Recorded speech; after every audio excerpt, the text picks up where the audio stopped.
तब आगे भारत और इंग्लैंड के बीच में एक जबरदस्त मैच हुआ और ऐसे में ये मैच जो है एक रोमांचक मोड़ पर पहुंचा है।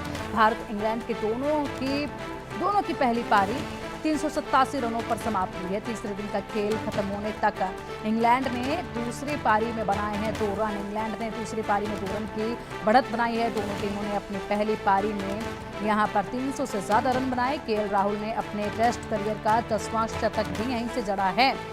तो कल का ये मैच बेहद ज्यादा रोमांचक रहा और ऐसे में दोनों टीमें एक दूसरे को कड़ी मात देती नजर आई और इसी मैच के दौरान केएल राहुल ने अपने टेस्ट करियर का 10वां शतक भी जड़ा है।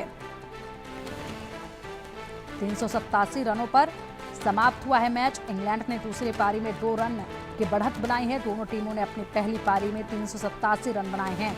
केएल राहुल ने अपने टेस्ट करियर का ये 10वां शतक भी यहां पर जड़ा है। और वहीं एंडरसन तेंदुलकर ट्रॉफी का तीसरा टेस्ट मैच तीसरे दिन बढ़त लेने से भारत चूक चुका है। चौथे दिन का खेल दोपहर 3:30 बजे से शुरू होने वाला है। इंग्लैंड की दूसरी पारी में 2 रन की बढ़त देखी गई। पहली पारी में इंग्लैंड के बराबर ही 387 रन बनाए थे। अब गेंदबाजों पर जिम्मेदारी होगी। तो अब गेंदबाजों पर पूरी जिम्मेदारी है। कैसे ये मैच आगे का रहने वाला है, अधिक जानकारी के लिए हमारे स्पोर्ट्स एडिटर मनोज जोशी जी का रुख करेंगे। मनोज जी, कल का मैच जो है वो दिलचस्प मोड़ पर पहुंच चुका है। किस तरीके से आप बताएंगे कल के मैच को, कहां पर खामियां आपने देखी हैं, किस तरीके से यहां पर प्लस पॉइंट आपको दोनों टीमों के नजर आए हैं कल के मैच के दौरान?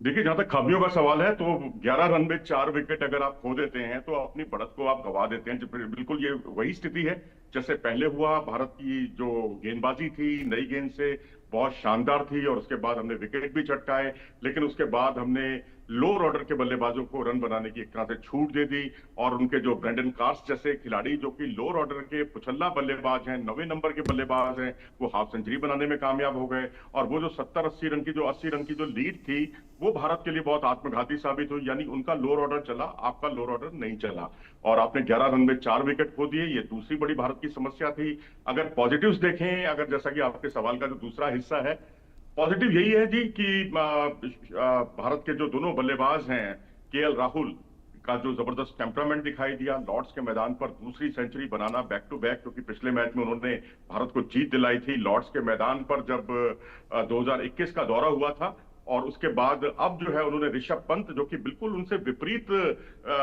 सोच वाले खिलाड़ी हैं, उनका एग्रेशन और इनका टेम्परामेंट दोनों ने मिलकर भारत की बल्ले बल्ले की उस वक्त 141 रन की पार्टनरशिप की। ठीक उसी तरह जैसे लीड्स के मैदान पर इन दोनों ने 190 के आसपास की, 200 के आसपास की जो एक पार्टनरशिप की थी और भारत को एक अच्छी स्थिति में पहुंचाया था। तो अब जिम्मेदारी तो भाई बाकी बल्लेबाजों की भी है।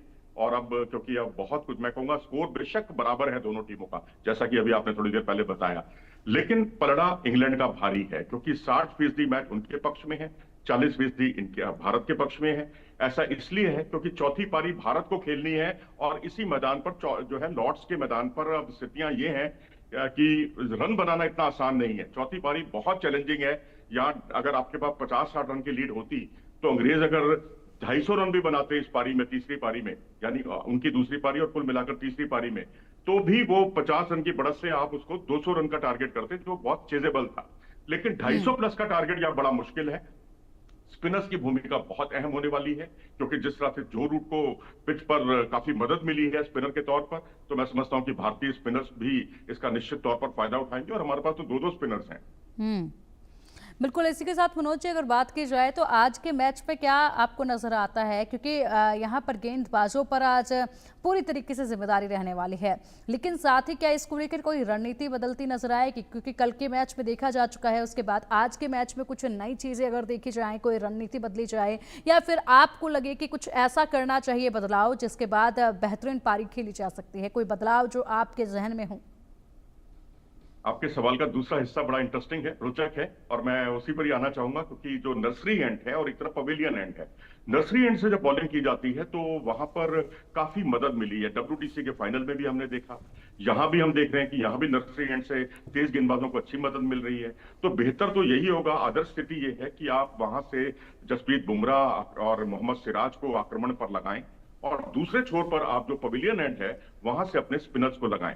तो एक तरफ से तेज गेंदबाजी आक्रमण, एक तरफ से स्पिन गेंदबाजी आक्रमण, ये भारत के लिए जो है बहुत उपयोगी साबित हो सकता है, अंग्रेजों की नाक में दम कर सकता है। और अंग्रेजों ने कल जो हरकत की है, मैं कहूंगा कि बहुत ही शर्मनाक है, क्योंकि हम्म। आप बुमराह का इतना बड़ा आतंक है आपके ऊपर, इतना बड़ा डर है आपके ऊपर, आप इतना डर है तो आप क्रिकेट क्यों खेलते हैं? आप नकारात्मक चीजों में क्यों उलझते हैं? आपको 3 ओवर कल कम से कम खेलने थे और आप एक ही ओवर खेल पाए, आप टाइम बर्बाद करने लग गए। ये हम्म। जो अंग्रेजों की जो मानसिकता है ना, बड़ी नकारात्मक किस्म की मानसिकता है, डरे हुए हैं वो अंदर से, पिछला टेस्ट मैच हार के आए हैं।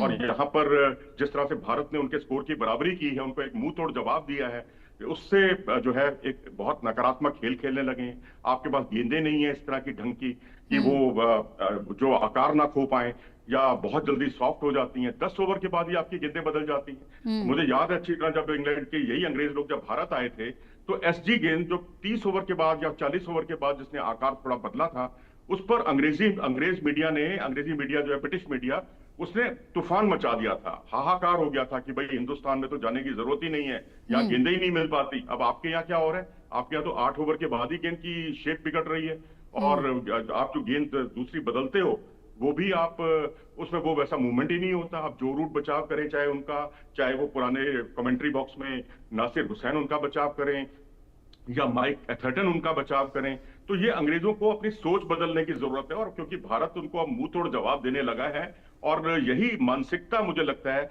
उनको गर्त में धकेल रही है। लेकिन एक सच हकीकत हमें स्वीकार करनी होगी कि उनकी टेल हमसे बेहतर है। हम्म। उन्होंने जो है हमारे 11 रन में 4 विकेट उखाड़े हैं लोअर ऑर्डर के।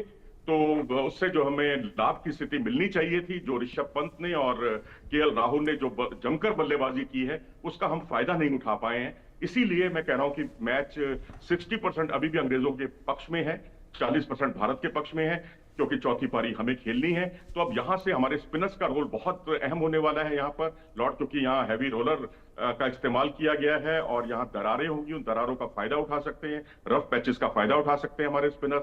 तो उनको जितनी जल्दी हो, जल्दी से जल्दी आप उनको उखाड़ें, उनको आउट करें, ताकि लक्ष्य हमें 250 से ऊपर का ना मिले। अगर 250 से ऊपर का लक्ष्य मिला, बहुत ज्यादा चैलेंजिंग होने वाला है भारत के लिए। अगर अंदाजा एक लगाया जाए, अनुमान एक लगाया जाए मनोज जी, तो ऐसा कौन सा गेंदबाज होगा जिसका सिक्का चल सकता है पिच पर, और इसी के साथ रनों को लेकर एक अंदाजा लगाया जाए तो क्या टारगेट मिल सकता है?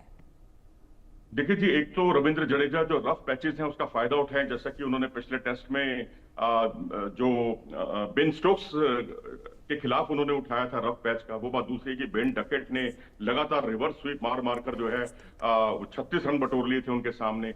तो उससे थोड़ा सा बचना होगा, उसके लिए स्ट्रेटेजी पर अपना फिर से विचार करना होगा। एक रविंद्र जडेजा और दूसरे जसप्रीत बुमराह का तो आतंक हमेशा रहता ही है उनके ऊपर, लेकिन दोनों प्लेयर नर्सरी एंड से या पवेलियन एंड से दिन भर बॉलिंग नहीं कर सकते। आपको एक तीसरा बॉलर या ठीक चौथा है। बॉलर भी चाहिए जो इफेक्टिव बॉलिंग कर ठीक है। सके, और वही कुछ आकाशदीप और ठीक है, बिल्कुल आज के मैच का इंतजार है। फिलहाल बहुत शुक्रिया मनोज जी, देखना